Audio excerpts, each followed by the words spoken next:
Welcome back to Or Something Like That, the podcast where you can talk shit with your besties. We're your besties and your hosts, Sam and Hollis. Thanks for being here. Now let's start the show. All right, we're talking Christmas. Yay, all things Christmas. Yeah, the best season. And it's kind of fitting because we had our first snow. We did. Oh my God. And it was actual. It was a pretty good snow. Yeah, it stuck. I didn't think it would because I thought the ground would be too warm still, but it did. It stuck. It stuck for a good couple of hours. Yeah, and there were some like real flakes coming down. It was fun. It was Sookie's first snow, and it was so cute. I put her little sweater on her. Yes, and she liked it. She didn't mind the cold. I was a little worried about her feetsies, but she seemed to do okay, and she really enjoyed eating it. Yeah, so do my kids. So, yeah. Do you think that... Okay, so Sookie's a puppy, obviously, and this is clearly the first time she's seen snow. Do you think that dogs just, like, instinctively know what it is? Or just like, okay, yeah, this is a thing? Or do you think they're like, what the fuck is this? I know. Well, I think she was kind of at first just like, what is going on? Like, what is this stuff? And then when she realized she could eat it. Right. She was just like, oh, okay. But yeah, I mean, it took her a minute. Yeah, to be like, I've always wondered that. Yeah. Like, I know. I think about that all the time. Like, sometimes at work, I'll just start thinking about her. And I'm like, I wonder what she's thinking about right now. I know. Like, I wonder what dogs think about all day. Right. And somebody told me, they were like, I've heard dogs their brain doesn't have the capacity to think that way, obviously. Yeah. But yeah, I was like, I don't know. I think she's smart enough to sit around and contemplate the world. Yeah. And I mean, it's one of those things where obviously dogs and other animals are driven more by instinct than like consciousness. Right. You know, I don't think it's like a stream of consciousness the way ours is, but I mean, they have to have thoughts. Well, and they have emotions of some kind. Like, I wonder if she's like, man, I wish my person was here. Or if she's just like, oh, whatever, I'm cool after a certain point. And she's just like, yeah, I can keep myself entertained for 5 hours. Yeah, I almost feel like it's more like just being distracted from one thing to the next. Yeah. And just like bouncing around from one thing to the next. And, but I wonder if like when I leave... Obviously, she whines and cries for a little bit. And she knows you're leaving. She knows I'm gone. But I wonder for how long she realizes I'm gone. And does she forget? And then she doesn't remember till I walk back in the door. Right. And she's like, oh, shit, you. Yeah. I forgot. You come back. I'm so excited. I mean, Homeward Bound would suggest different. But yeah, I don't know. I feel like they're always waiting for you to come back. Like that's in the back. Like... Yeah. Whatever the equivalent of having that in the back of your mind is for a dog, like they know you're gone and they're waiting for you to come back. Yeah. Yeah. I just wonder if they don't realize it until you come back and they're like, oh, right. Or if there's points where they're like, man, I wish you would come home. Right. I know. I guess we'll never know. Homeward Bound. Dude. I wonder. It's so good. I have not watched it in so long. I wonder if I watched it again, if it would be one that was like, still holds up. It still holds up. Have you watched it recently? Yes. As a 5-year-old. I mean, yeah, of course. Yeah. It still holds up. Like I'm sitting there like glued to the TV. Like this is the best. Where is it on streaming? Oh, I'm sure. Yeah. I don't remember if we had to pay for it or not, but yeah, I mean, it's out there. Oh man. Maybe I'll watch it soon. It's good. I mean, Sally Field as the cat is sassy, is the best. She's so funny. And Michael J. Fox is Chance. That's right. Oh, man. Star-studded cast. Yeah. I forgot. I can't remember the name of the guy that does... Shadow. Yeah. I feel like he wasn't like a same caliber as the other two. But yeah, it's definitely still good. Still holds up. Yeah, nice. For sure. I'll have to check it out soon. 10 out of 10 would recommend a rewatch. We'll watch again. Yeah. Nice. Okay, so before we get into the Christmas stuff, I just have to say something. And I sent this to you, but Connie Chung wrote a book. And she has recently joined social media. And she's been doing these videos with Maury. Did you watch the video I sent you? Did you send it to me on Instagram? Yeah. Oh, no, I haven't watched it yet. Oh, my God. I'm not entirely sure why, but I'm obsessed. I've just been watching every video that they post. She's promoting the book. It's hilarious. Oh, man. I'll have to check it out. I did see her on Watch What Happens Live. And I was like, man, Connie Chung's got a spunk. Mm-hmm. Yeah. Heck yeah, she does. And like, I mean, Maury Povich is like very much like our coming of age era where, you know, the trash TV. But I don't know. It's just they have such fun little banter. Like, it was really funny and sweet. Awesome. And they've been married for a long time. A long time. Yeah. That's awesome. So highly recommend giving her a follow. I might buy her book. Is she like Dionne Warwick status where she's just like posting the most hilarious? Do you follow Dionne Warwick on maybe it was her Twitter page or X now? No. Oh man, she's hilarious. Really? And there was conspiracy going out there like, is someone running Dionne Warwick's page? Like, how could she be this funny and witty? Because she's in her 90s, I'm pretty sure. Yeah, she's got to be old. Yeah, but no, it's her. And she's just like super sharp and with it and like making all these hilarious comments about like pop culture and stuff. Nice. Yeah. No, I'll check it out. This was very much like, I don't know, it was subdued, but just very funny. Yeah. I mean, I don't know. Nice. So definitely, are you going to read her book? I might. Yeah, I might ask for it for Christmas. Why not? Do it. I bet she's got some dirt to dish. Oh, for sure. And that's what she's like, get the book, like all the tea's in the book, you know? So yeah. Nice. Anyway, I thought that was funny. So the other thing I just have to say is like, I can't go on social media or anything without just being inundated with penny loafers. My whole feed is penny loafers since I talked about not being on board with penny loafers. When you say penny loafers, in my mind, I think Pennywise. For some reason. Yeah. Because like you don't hear the term penny loafers anymore. You know? Like it's not specifically penny loafers that have made a comeback. It's more just the loafer. And a lot of them I do have that little slot for the penny, but the penny's not in there like it was when we were kids. Yeah. Which is just so ridiculous to me. Like, I don't think you don't remember? No, I don't know if I ever had a pair of penny loafers. Oh my God, I did. And so you actually put a penny? There's a penny in them. Yes. Oh, I did not know that. Okay, so they have a little slot, like slit in the tongue, and there was a penny in them. Oh, that's cool. It's not. Oh, okay. Sounds cool, is not. Yeah. So anyway, but I'm seeing them everywhere now. It's just loafers. They are back. Loafers with a sock. I mean, like we talked about before. Yeah. I appreciate the look. I just don't think I could pull it off, but I don't know. Maybe I could. I feel like, I don't know. I am on board with the sock over the legging. I've been doing that before it was cool. Oh, yeah. Because I don't like to put the sock under the legging because it like bunches up, you know? Yeah, too bunchy. Yeah. So that became trendy. And then I was like, oh, okay, I'm on trend just by accident. So cool. But you're a trendsetter, actually. I'm a trailblazer. And then, but the sock with a short or a skirt, I look like an idiot. I could not. Yeah, I remember when just sneakers in general started to come back. I mean, this has been a couple, maybe 5 years now. Yeah. But remember, like, forever it was unacceptable to wear if somebody wore a dress. I know, but now, totally cool. Yeah. Yeah. Yeah. And I do like a white sneaker with a dress. I've done that a couple of times, but I still wore you couldn't see my sock. Right. You know, I couldn't do it. I couldn't do the sock. The fear of letting anyone know you're wearing socks was real for so many years. Yeah. Absolutely. So silly. So anyway. So I'm pro showing the sock. I feel like, why not? It's also I'm pro showing the sock. I'm just, for me personally, something that's short and then having a sock that goes up the ankle a little bit does not look quite right on me.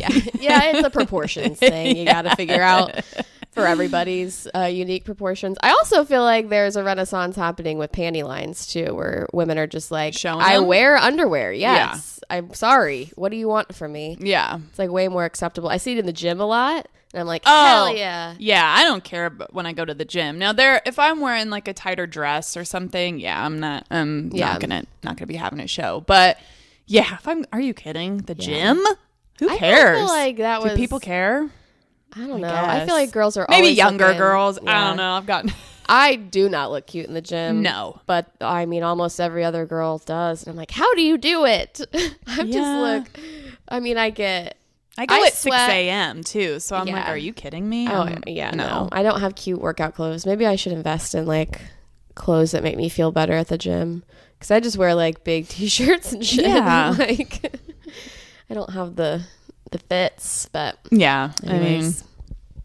I don't think it's necessary, guys. We don't need to. Yeah. I go in the morning. I don't want. I'm not judging though. If you want to get cute and go to the gym, get cute and go to the gym. Oh yeah. I mean, I support it. I just don't have the energy. Me neither.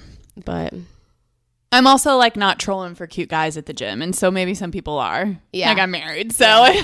But I do think there is something that like when you look good, you feel good. And I would even motivate your workout more if I wasn't just like a schlub who like just rolled out of bed and ran to the gym. But I don't know. I'll figure it out, guys. Don't worry. Yeah, let us know when you figure out the happy medium there. Okay, let's move into our Christmas combo. Yeah. I love Christmas. I know too. It's like whatever, capitalist and blah, blah, blah, but I am fully leaned into the commercial side of Christmas, and I'm not ashamed of it. Yeah, I don't care. My 5-year-old asked me, she said, Mommy, my favorite thing about Christmas is the presents. What's your favorite thing? And I said, your honesty. That's my favorite thing about Christmas. And I said, the vibe. And she was like, what's a vibe? I was like, well, it's kind of the way something makes you feel. I was like, it's the decorations, the music, like having the fireplace. And she was like, oh, I like the vibe too. I was like, yep, that's right. Oh, what an adorable. The vibe is where it's at. What an adorable conversation. My favorite thing is presents. Like, well, that is kind of the point. Oh, absolutely. Yeah. You don't expect them to say anything else. Yeah. No, it's true. It just does. Like, it feels different in the air, and it's all... I know. And special. I just love it. And yeah, like I have such fond memories of Christmas growing up because my mom always like decorated so nicely, and Christmas was always special. And I loved seeing my cousins, going to the family. Oh yeah, yeah. It was just always the best time. So. I do have to ask though, and like I'm feeling like maybe this stems from COVID because I always, since I've been an adult, have decorated the weekend after Thanksgiving. That's when I decorate for Christmas. And I always felt like that was early. Like I was one of the first people usually of like my friends and family be like, oh, you're decorating? I'm like, yeah, I do it like the day after Thanksgiving or that weekend. Like when I worked at the bank, I always had to work usually the day after. But yeah, now I do it pretty much the day after. I feel like people are starting it's like November 1st and people are decorating for Christmas. Oh yeah, it's definitely moved up. Yeah. Because I feel like, I feel like that was pretty standard for most people. Right after Thanksgiving. But, and you know, hey. I mean, I'm here for it. I support it too. I'm here for it. I'm very much like, just let people lean into their joy and their cheer. Like if that, you know, like I'm all about it. But I also wonder too, because I remember that people being like, we can't go anywhere. We can't do anything. Fuck it. We're just going to put the tree up. Yeah. I remember like, even my sister-in-law, we were doing Zooms and she was like, we just went ahead and put the tree up, you know, and like you were seeing it all over like social media and stuff. It was like, yeah, we got to like be happy. We got to get some happy up in here. And especially trees because, oh man, I went over to my friend's house last night and he had his tree up and I walked in the door and I was just like, oh, I know. It's just the ambiance. The ambiance. It's so glowy and warm and it just like makes it the best. It is. There's nothing better than like curling up on the couch with your blanket and like your cocktail or your tea or your hot tea, whatever it is. Or your hot cocoa. Or your hot cocoa, your little schnecken, the fireplace, the tree, and just like watching a movie and cozying up. Yeah, it's the absolute best. For sure. So speaking of cozying up, what are your favorite Christmas movies? Oh, okay. We're going straight into movies. Okay. Let's see. Okay. So I really love the Grinch cartoon movie. Oh, yeah. Classic. Like the old one, you know. I don't really like any of the newfangled ones. Not for me. And then there's too many. It's like, how many times are we going to do this? Yeah, I know. Home Alone. Oh, number one for me is Home Alone. Love. And then I like to get a little, you know me, I like to get a little Christmas spook in. Gremlins. Oh. And then there's a movie called Better Watch Out that came out. I don't know. It's probably been almost 10 years ago now. That's a good one too. It's like a horror comedy Christmas movie. Yeah. Nice. I love Charlie Brown Christmas. Yes, of course. I mean, there is nothing more wholesome and adorable than that. And the music's awesome. My mom, I have the album. Yes, the best. Yeah. Kurt got that for me one year, and yeah. My mom's obsessed with the Peanuts crew, so we watch that every year. And I remember one of our traditions as a kid was we would always watch Charlie Brown Christmas and Rudolph and even Frosty sometimes on TV. They would air them on TV, and it was like so exciting. The Rudolph one, classic. It's the 60th anniversary, I think, this year. It is? Yeah. Oh man, I'll have to watch it because I kind of once we stopped having everybody TV, stopped having cable. Stopped watching it so much, but. And then Christmas Vacation, of course. Yeah. I also A Christmas Story. Oh yeah, the classic. But honestly, I don't watch that one as much anymore either, just because. Well, it's because you've seen it so many times. Much. Yeah. I also really love The Family Stone. Have you seen it? No, but is it Carrie Bradshaw? Yeah. Okay. Yeah. I mean, it's got. Why did I say Carrie Bradshaw? Sarah Jessica Parker. Yeah. It's got a bunch of people in it. Diane Keaton's in it. Oh, I love Diane Keaton in a sweater. Oh, yeah. Oh, she's nothing but sweaters. Yeah, mock necks. Yeah. It's a little bit corny, but it's really good. I'll have to check it out. I've definitely seen trailers or something, but I don't think I've seen it. Yeah, it's kind of a low-key one. Well, one that you used to always watch that people say is a Christmas movie that I just don't like it, guys. I've tried. I've watched it. Is Love Actually. Oh, yeah. What's funny is I've seen Love Actually a million times, but I don't ever watch it at Christmas. Oh, really? Yeah, I hear people say that is their favorite Christmas movie a lot. Yeah. And I don't know. It's not for me. It's corny as hell, too. Yeah. Super. But it's fun. And Die Hard, of course. People are always like, Die Hard's a Christmas movie. Okay, fine. But it's really not. I mean, it obviously is a Christmas movie, Love Actually. But for some reason, I just watch it throughout the year. Yeah, not at Christmas time. Yeah. Bad Santa is another good one. I was just about to say honorable mention to Bad Santa. Yes. Fucking hysterical. Oh my god. Yeah, that's a good one. Yeah. Okay, so I need to know what your take is on real versus fake tree. Oh, fake tree. Okay, so growing up, we always had a real tree. Me too. And I always was like, I will never not have a real tree. And my favorite Christmas memory was going to Jenner Tree Farm. It does not exist anymore. It was in Ellettsville, but it was the best part of Christmas because they had the little Christmas cottage. Right. You go and picked out your tree. They had warm apple cider. And it was just it's on. It was Christmas time. It was so fun. And I'm so sad that it's not a thing anymore. But we tried to chop it down one year ourselves, which is a disaster and not. Oh my god, that's what we did every year. Every year with the freaking nail file out there trying to chop the tree down. I'm like, ugh. Yeah, it's a lot harder to chop down a tree than you think, especially in the dead of winter. Yeah. But yeah, now no. I mean, my parents have a fake tree now, and it's fine. And beautiful still. And yeah, I have a mini one, but I'm gonna upgrade. This year. I'm probably gonna go this weekend or tonight and get a bigger one because my one is really small and it's cute, but you need I need some more cheer. An adult tree. Yeah. We always got a real tree too growing up, and I think I had to have been 20 or 21, and I want to say it was maybe my last year of college, and my mom and my stepdad at the time, we were going out to get the real tree. And I remember my stepdad and I kind of having a little sidebar and being like, okay, this is the year that we tell mom we're not doing this anymore. We're tired of doing this. We don't want to like come out here and like traipse all the way out, cut this thing down with this flimsy hacksaw, drag it back. You know, we're just, and you know, she's going to be upset, but like, yeah, we're done here. And it was one of those things where like, I think we were doing it because we thought she wanted to do it, and she was doing it because she thought like we wanted to do it. So we like cornered her and we're like, Mom, listen. And she was like, oh my God, you think I want to come out here and do this? Like, I've been doing this for you all these years. And we were like, okay, it's time. Yeah. Like, we're getting the fake tree. The shit sucks. Yeah. Yeah. The jig is up. Yeah. We're done here. Nobody likes it. We could put a pine air freshener in the house if we really want it to smell like a tree. I feel like a real tree has two advantages. One, it smells fabulous. Yeah.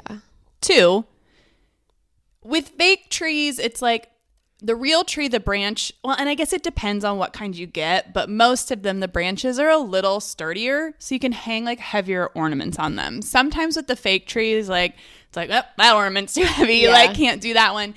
But other than that, I honestly think a fake tree really looks almost just as nice as a real one. Oh, yeah, because it has the right shape. It's like perfectly shaped. Yeah. And the real trees, it's like, it's poking you everywhere. I remember dragging that thing and you're getting poked. Sappy. You're covered in sap. Someone has to water it. I remember my dad was always like this. You have to water it, and then like you have to dispose of it.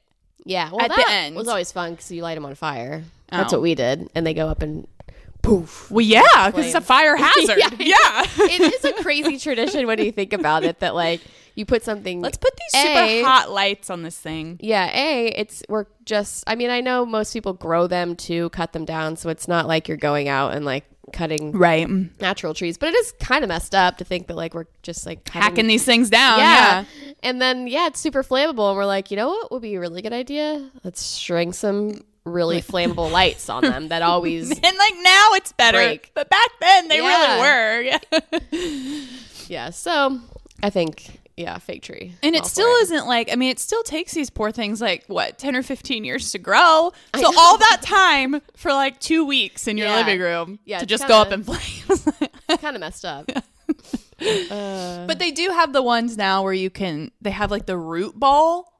So you can plant it afterwards. Oh. Have you seen that? No. Yeah, so that's a thing now where you can get them and they still have like their roots and everything, and the stand like covers the ball of roots, and you water it, and then when you're finished you can plant it in your yard or whatever. Cool. Yeah. I bet nobody does that. Well, and then like at what point, like, you know, what are you going to do that every year? You got room in your backyard for 25 pine trees? Like probably not, but yeah. So nice thought though. Yeah. It's a nice thought. So yeah, we have a fake tree as well, and yeah, I mean, my mom was, I think, excited after that to get the fake tree. We're done with this. Oh, man. So what do you want for Christmas? What's on your list? You know, I don't have that big of a list. I know. It's kind of sad when we get older. I have a crock pot on my list. Nice. Everybody can use a good crock pot. My mom usually gets us Crew Car Wash gift certificates. That's a good gift. I bank on that every year. Yeah. Yeah. And I don't know. That's it. I was also thinking of maybe a rice cooker, but then I'm like, it's too many appliances. Yeah. Can you not do rice in your air fryer? Oh, I want to say no. I mean, maybe. I've never tried it, but I feel like it wouldn't. The air fryer makes everything crispy. Yeah. Well, and that's what I know I asked you this, and now I want to talk more about it because I want an air fryer. That's what's on my Christmas list. But I know you don't have a microwave, and I would really love to free up that real estate on the counter. Yeah. But I don't know if I can survive without my microwave. Yeah, I would imagine if you have kids, it might be way more crucial. And like I don't cook anything in the microwave, and I don't like defrost stuff in the microwave. But you know, if I make pasta, like there's certain things that I like to heat up in the microwave for the kids, and like certain things that are gross to heat up in the microwave, I do use the oven. But some stuff, it's like how do you reheat pasta or rice? Just like in a saute pan on the stove. And usually if I'm reheating rice, it has like other stuff in it, like sauce and whatever. Yeah. So it's more like a stir fry. Does the pasta get weird? I mean, I guess I don't know if I've ever reheated pasta before. Yeah, kids love noodles. Yeah. But yeah, I think you could do it on a saute pan on the stove, but I don't know. Yeah. I think it would get weird in the oven for sure. Oh, yeah. Bake it. Yeah. I think of Grandma's Boy when he had like, she has no microwave, and then he has all that food on like the baking sheet, and there's like spaghetti and like, all this stuff. And I'm like, that's gonna be me. Honestly, the most annoying thing is pizza. See, I always reheat pizza in the oven anyway because I feel like it gets soggy in the microwave. Yeah, I just feel like whenever I want to reheat impatient. pizza, like this takes way too long. I just want it to be warm in 30 seconds. But yeah. And then coffee. I'm reheating my coffee all the time because when you have kids, like you set your coffee down and 45 minutes has passed and you're like, I need to reheat this cup of coffee. Yeah, I don't have that problem so much. Well, oh well. Yeah, I know that is too bad that microwaves are still large appliances. Yeah, I know. And like, where's the air fryer microwave combo? Oh, yeah. Somebody come out with that. Elon, where are you? Yeah, get on it. We don't need to go to Mars. We need That's right. That's right. Jesus. Oh, man. Okay, so what was a Christmas gift that you wanted as a kid that then you got and was either the best thing ever or kind of a disappointment? Oh, my God. My greatest Christmas memory is my Barbie dream house. Oh, my gosh. That's I wanted it iconic. So bad. And it's a memory burned in my brain forever, coming out into the living room and it was all set up. Yeah. The little plastic plates and silverware my mom had like set on the table, and she had like my Barbie sitting in like her room, and the joy was just like overwhelming. And I have to shout out my brothers too, because my parents bring this up a lot too. When he got his Super Nintendo, he was like 8 or 9. And my dad still to this day is just like, I have never seen anybody so happy. He grabbed it in his arms and hugged it and rolled around on the floor. It was just like, I don't really particularly remember this because I was too young, but I have a memory of it like through their description. Oh man, the best. So yeah, that's Barbie hilarious. Dream House. Nice. Definitely.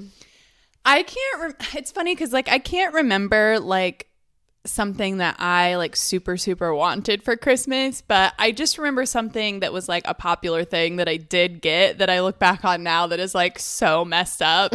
Do you remember the Dream Phone game? Dream Phone? Where you would like call boys? No. Oh my God. Okay. So that sounds familiar, but I don't remember the calling boys part. Oh my gosh. Okay. So it was like a board game. And it had a phone, and you had these different cards that were different boys. Oh, good Lord. And there was no version of this for men. Like, it was just, like, very heteronormative, like, 14-year-old girls want to call these boys.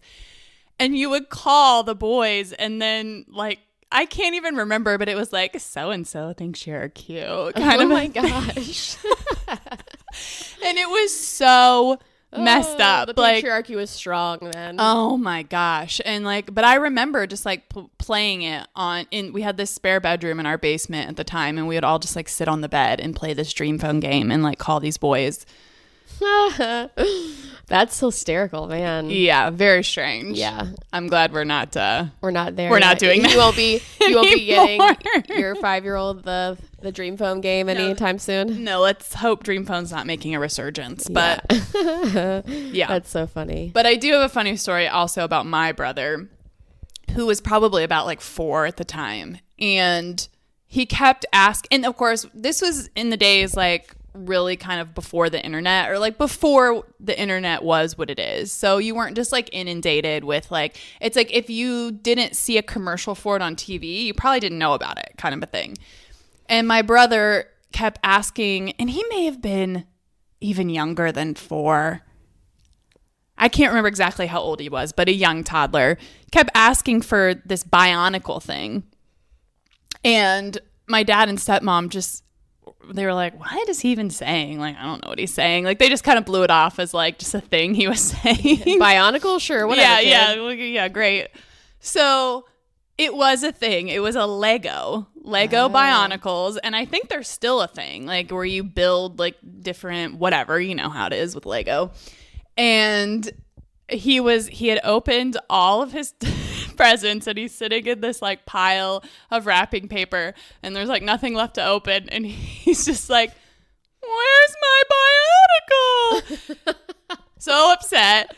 And then, of course, my stepmom, I think, found out from her sister who had a son. They're, our cousins, almost the same ages. She's like, oh, yeah, we got a couple of they're Legos. Oh, no. So somebody else in the family had them? Yeah, so I'm sure at some point, like very soon, the next day, there was a Bionicle purchased. And yeah. Well, we were waiting. We want you to pick your own Bionicle out. But it was just so funny to me how they were like, that's not a thing. He just made it. He loves to make up words. Anyway, speaking of Legos, I also remember because we'd always open presents at our house, and then we'd go every year to my aunt's house in Columbus, and then we'd do Christmas with them. So we get 2 rounds of presents, which was sick. Yeah, and they always got Connects. Do you remember Connects? Kind of. It was kind of like Legos, but like they had were like gears. Yeah. And you would make like little circular pieces. Yeah. You would make structures that moved. And one year they got, I'm pretty sure, like a big carousel. Oh, and nice. It was, in my memory, it was huge. And they were like putting it together, and I was like, whoa, it's crazy. Yeah. I don't know. It's kind of a lame story, but Connects were huge. Yeah, I remember now that you're, it's unlocking. Yeah. It's slowly unlocking. What are, speaking of traditions, what do you do every year? Do you have a... Yeah, so we, and it's changed a little bit since I've had kids. This is the first year where I am telling family we will not be traveling on Christmas Day. Good for you. I'm not going anywhere. I want to be home with the kids. Like, we're really the only ones with small children. And so that's just what it's going to be. But in years past, we have, typically we go and do Christmas with my dad, like the Saturday before Christmas, wherever that falls.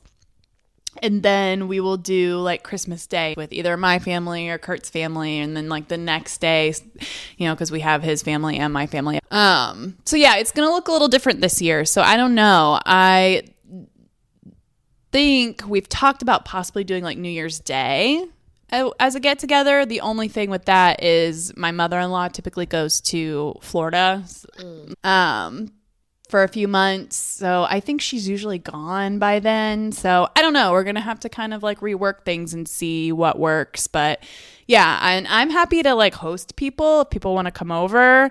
But yeah, we're going to be home. I would be open to doing like a Christmas Eve breakfast type situation, but I also don't want to be gone like all day Christmas Eve because we do some gifts on Christmas Eve. Like I like the kids open like their pajamas and like some books and like just whatever. The boring gifts. And then, we do like little cookies for Santa and all that. So I'm open to doing something Christmas Eve day, but I don't want to be gone from my house all day. Yeah. So I don't know. We'll just kind of have to see.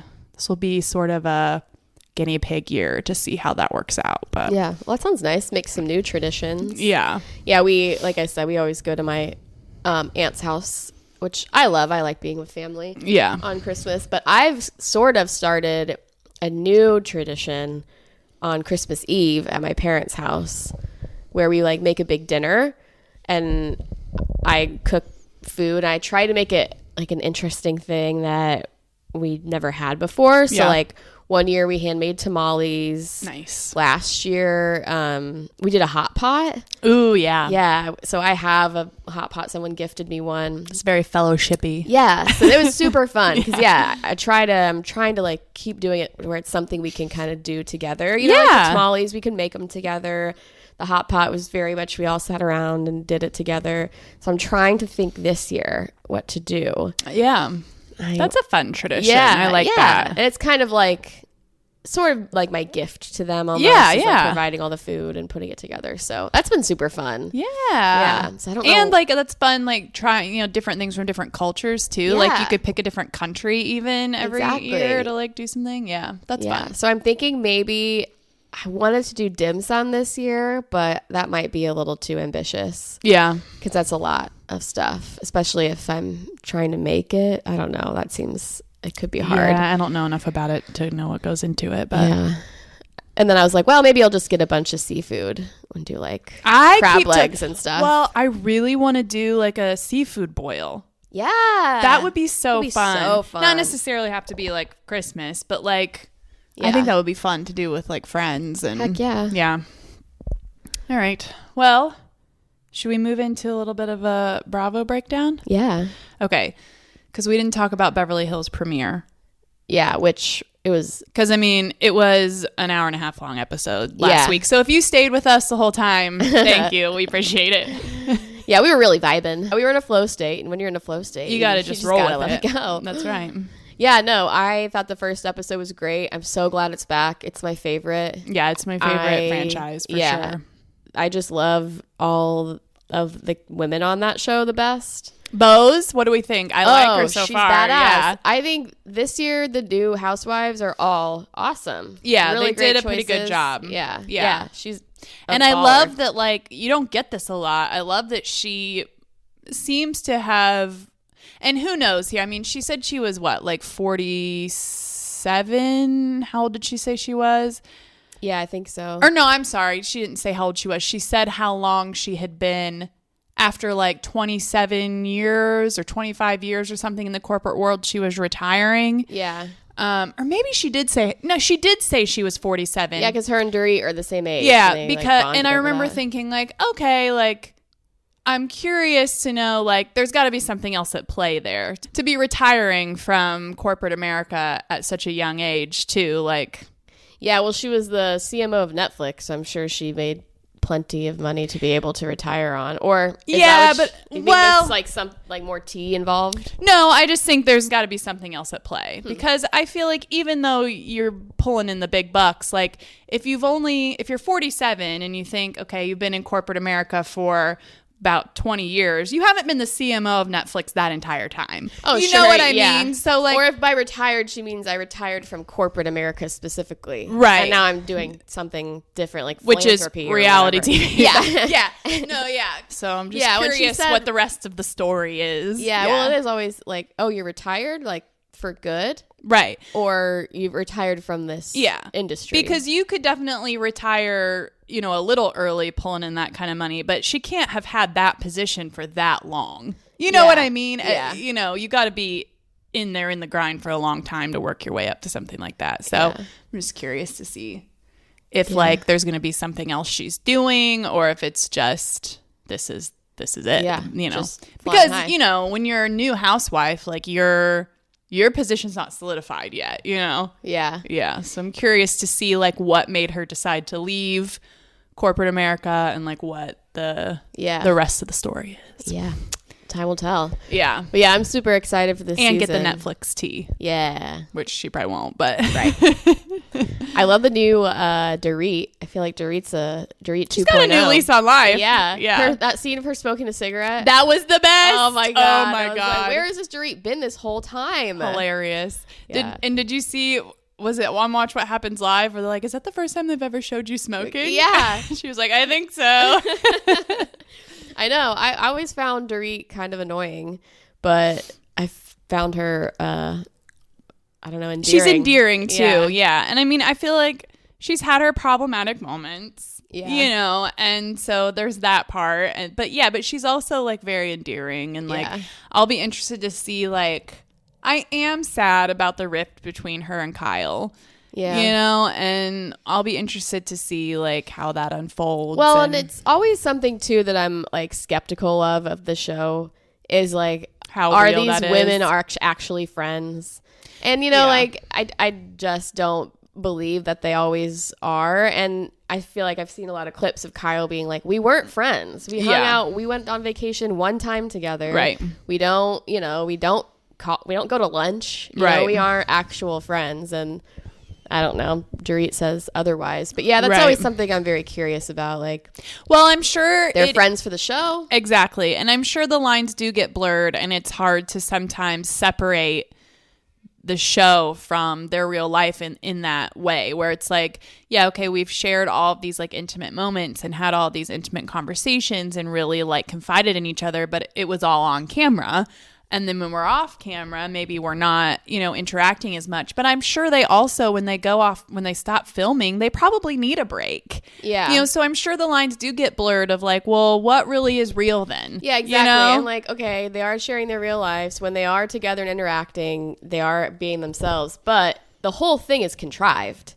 These women are picked, they're put together, they weren't friends, most of them, some of them are. I think they all know each other a little bit and are connected, but yeah, they're not necessarily like in the group until they're on the show. Yeah. Right, and it's not like the 6 of them would have ever come together and be going on otherwise, you know what I mean? Yeah, so it's like, it's reality, but it's not. Yeah. Totally. Yeah. And so I feel like, that leaves some things to be open to interpretation a little bit. Absolutely. And I could see it being confusing where it's like, no, we're work friends. Right. We're colleagues when we're at work, and this show is a job. Yeah. Yeah. So. Yeah, we'll see what happens. Obviously the split. Yeah. Which I think we probably all kind of saw coming. Yeah, it'll be interesting to see what happens. And yeah, because I feel kind of shitty for thinking this.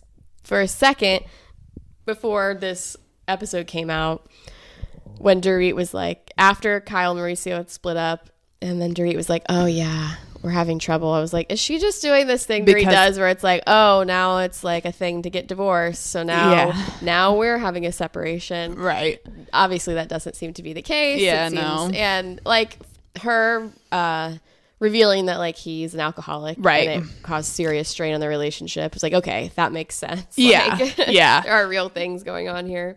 Absolutely. And like when they showed that little like montage of him kind of, I don't think everything's PTSD and he's a dick. I mean, he's always been an asshole. Yeah, like, that's there were some unkind moments there. And listen, like I can imagine that Dorit is doing the most all the time, and I can imagine that's like but yeah, so I don't know. Yeah, they're both very big personalities. Yes, and I mean honestly, like I kind of see Dorit just out there thriving without him, if I'm being completely honest. Like I don't obviously like know them personally, I only know what I've seen on the show, and some shows, the husbands are more part of it than others. Beverly Hills has always been mostly about the women.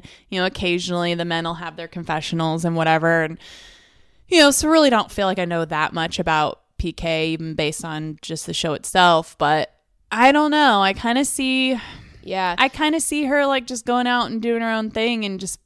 I don't think she will have any problems thriving. I bet he would be the one, who would end up missing the relationship. And speaking of husbands too, like I enjoy the husbands in Beverly Hills being on the show occasionally, but you know what season I don't enjoy the husbands? Salt Lake.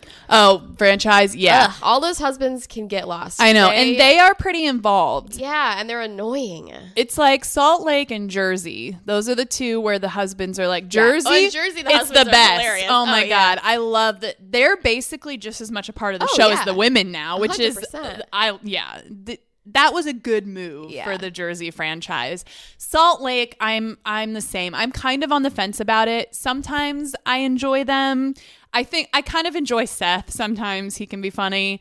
But yeah, I feel like they are trying to like involve them a little too much. And it's like, let's just, it worked with Jersey. Let's just move on. Yeah, and I feel like the Salt Lake women can carry the show on their own. They don't need them. Yes, I know. Yeah. So I'm excited to see how the rest of Beverly Hills plays out. And I'm glad that Kathy's back in the mix. And oh my God, Kathy's that was the taking other thing. The hair extensions out. Everything she does is iconic. I know. And that first scene with her, like when Dorit goes to see her and she's getting glam and just like, what is going on? Just expects Dorit to come up there and find her like that. Yeah. Like no one to greet her. Like she just looked insane. Oh my gosh. She's hysterical. Oh my God. What did she call Bo's? Boss. She's like, no, it's Bo. She's like, no, it's boss. So like, okay. At first you were like, wait, and then it's like, oh, okay, she's I get like it. Trying to be like, give her a compliment, sort of, but it's also like, yeah, not quite landing. No, not quite. But yeah, so yeah, that'll be interesting to see how that season goes, and then the final installment of the reunion for Orange County. As much as Tamara pissed me off this season, I am happy to see her and Shannon moving forward, I think. Yeah, and she did seem to like, She seemed she genuine. Sincerely realized she was being a complete jerk. Yeah. And needed to figure herself out a little bit. Like that did come off sincerely to me. I thought so too. Yeah. Hopefully this was like an actual wake up call for her that like, hey, quit being the worst all the time. Yeah. Like, yeah. Yeah. I don't know. I did not enjoy the OC season. I just don't find I just don't love the cast. Yeah. And it's been one I haven't watched. From the inception. Yeah. Yeah, and I have, and it was the first one. And so I think those of us that have been watching these franchises from day one, especially this one, we just have so much invested in it. And, there's no OGs on it anymore. Tamara's the closest. Tamara and Shannon. I think Tamara came in like season 3 or 4. But, it has kind of been not as great the last like few seasons. This season, I think, was better than last season. So I did enjoy this one a little bit more than the last season. They've got to get the cast right. We'll see if Katie makes it back. I don't know. I don't feel like she brought a lot to the table. But yeah, we'll just have to see what happens. I think there was so much emphasis on the lawsuit and the Alexis stuff. And, I can't. Alexis just... Yeah, we'll see if she ends up back. I don't know. But... Yeah, there's just something about this cast that, like, obviously they're all unrelatable because they're all so wealthy and just, like, have lives that are just, so unlike mine. But I feel like most of the cast, I can find people that I enjoy their personality or their ridiculousness is, fun and endearing, even though it's all kind of See, that's outrageous. How I feel about Heather. But I like don't Heather. feel that. I just didn't feel that way about any of them. I find that cast more obnoxious than any of the others, and I'm not really sure why. Yeah, but I don't know. I like Heather and Shannon a lot, and I do like Gina and Emily. I mean, I think they have kind of a fun like rapport, because they're pretty close. And yeah, I don't know. We'll see what happens. Yeah, but we're spoiled right now. I know because they're all 4 like really good seasons on. Yeah, exciting. So stay tuned. Yeah. Oh, also, did you watch the new episode of Salt Lake? Yeah. Okay. I think. I'm still a little bit on the fence. I may be retracting some of my previous comments about Todd. Bronwyn understood the assignment. Todd maybe did not. Well, I don't think that conversation they had. Oh, yeah. It was almost like he was saying, "You'll be quitting the show." Oh, yeah. I don't think he It's like he never watched the show. But here's the thing. Like, she was like, "Hey, I want to do this," and he was like, "Okay," and never saw an episode and didn't realize what he was getting himself into. And that's what it seems like. I agree. However, I find it so hard to believe that a man of his caliber when it comes to like business and successfulness is going to sign a contract for filming and allow his wife to also sign a contract for filming without due diligence. Without any due diligence. Because you know what? If Todd really is feeling what he's giving, it would only take one episode for him to be like, no, absolutely not. Yeah, we're done here. For sure.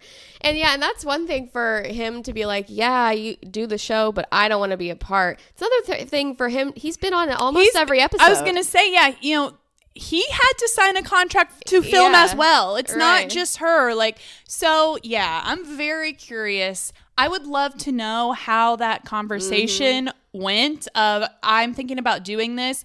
And I can't imagine that he didn't have conversations with producers. And it just seems very odd to me that he would be going in completely blind. Yeah. Which is why I still stand by a little bit of what I said as to, is it just a front? Is he really down for it? And this is just this persona that he's giving off. You know what I mean? So I don't know.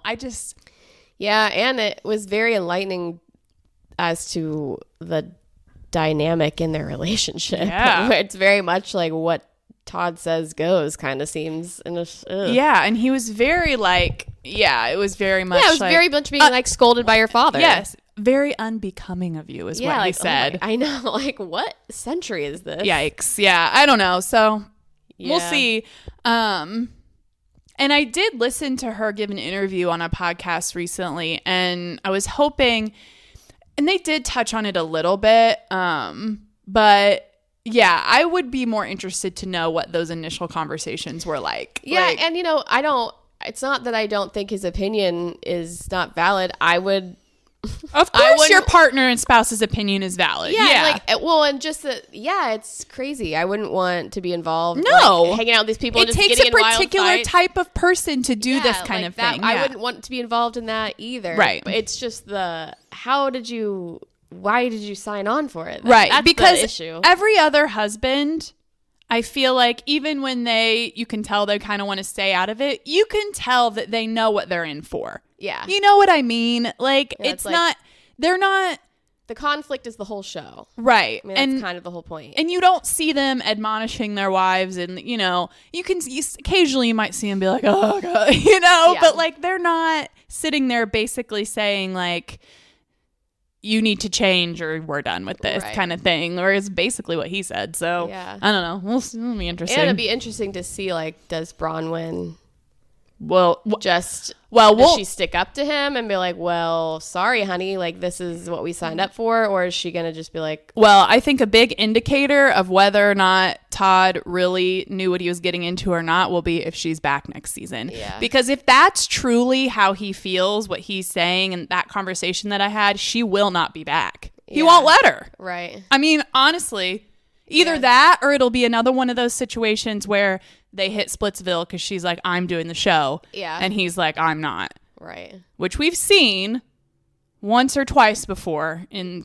certain franchises. But yeah. Well, time will tell. Time will tell. Okay, should we get into some grapes and gripes and wrap this one up? Yeah. Okay. Go for it. Okay, so my gripe is a simple one, but I feel like somebody needs to bring this to the forefront. Be that person. What are shows doing not giving recaps for a previous season going into the next season? That's a great gripe because, I mean, it's so long between seasons. Yeah, I'm like, listen, I don't remember anything. And here's the thing, like, I ain't got time to be rewatching the whole thing. And then sometimes they do, and I watch it, and I'm still like, I still don't remember anything. That was the worst recap I've ever seen in my life. Like, you know what I mean? Like, yeah. So somebody get it together. We need a recap, and we need to actually hit the important plot lines. Yeah. Oh, true. Like, I don't need just like... Sometimes I feel like it's just something that they felt like that was like a good scene or something, but it really wasn't important, and it really didn't tell you anything. Yeah. And it's like, I still have no idea. I don't remember anything. So that's my gripe. Gripey. My gripe is just going to Christmas in general. I mean, I think that's a pretty easy one. Yeah. Yeah. For sure. The holiday season, if you will. Yeah. My gripe was kind of similar to that. I wanted to grape out bad Christmas movies, like Hallmark Christmas movies. They're not in the same caliber as just like the classics, the good ones, but people love them, the crappy ones too, because I find them so entertaining. And like, the worse are the better, to be honest. Yeah. Like, the worse they are, like, the more fun they are to watch, I feel. And the Christmas Queen, Lacey Chabert. Oh yeah, yeah, hell yeah, Gretchen Wieners. Yeah, Gretchen Wieners. And I don't really have a gripe. That's okay. Yeah, 'tis the season to not be gripey. I'm full of cheer, so everything's great. Oh, I guess I have two grapes. My other grape is to the Halloween candy, leftover Halloween candy I'm still sustaining myself off of at work. Nice. Yeah, honorable mention to watermelon Sour Patch Kids. Oh my gosh. I mean, I use Sour Patch Kids in general. Yeah, they're were one of my favorites, but the watermelon, I was very opposed. Yeah. So I was like, just one, and like, I usually don't like the, like, I don't know. Right, just give me the OG. Yeah. But they might be better. Really? Yeah, the texture It's so good. The flavor is awesome. It actually is kind of watermelon-y. I'm not usually, watermelon isn't my favorite, like, artificial it's so flavor. it's hard to replicate. So I feel like it always tastes so fake. Oh, they're so good though. There's something about the gummy texture, just because a lot of times regular Sour Patch Kids can be a little stale. Yeah. These babies though, oh man, I've been just really tossing them back at work. So those are my 2 grapes. All right. Well, yeah, everyone have a great holiday. We'll see you on the flip side. Bye. Bye.